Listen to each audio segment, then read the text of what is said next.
दोनों शरीक हैं इस झूठ में, बल्कि काया साहब भी शामिल है। दिखाइए, हाथ बंद करें, अब खोलिए।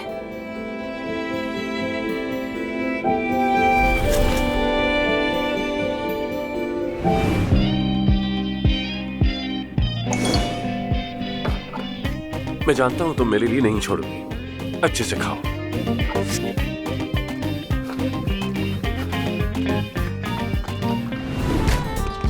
एक बात तो बताओ, क्या तुम अब भी नाराज हो मुझसे?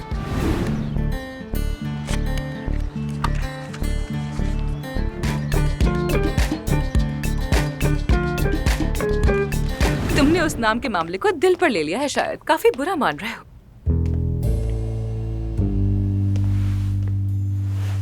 आमिर तमीर खान इतनी आसानी से नहीं बना जाता, ये तुम नहीं समझोगी। वाह वाह वाह, बातें तो सुनो, स्टाइल तो देखो। अच्छा, माना कि तुम बहुत अच्छे सर्जन हो, लेकिन तुम्हारी सबसे इम्प्रेसिव खूबी ये है कि तुम बहुत अच्छे झूठे हो। कहीं ऐसा तो नहीं कि मेरे साथ उलझना तुम्हें बहुत अच्छा लगता है? बताओ मुझे। तुमसे जुड़ी कोई भी चीज मुझे अच्छी नहीं लगती आमिर, याद रखना।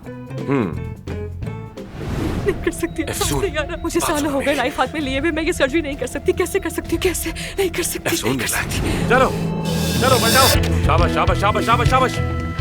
पकड़े रखो इन्हें, पकड़े रखो, पकड़े रखो। हो गया, मैंने इन्हें एनेस्थीसिया लगा दिया। चलो निकलो यहाँ से, लाना तुम इन सब पे। अल्लाह मदद करे इन्हें। निकलो आमिर। चलो चलो भागो, जल्दी जल्दी।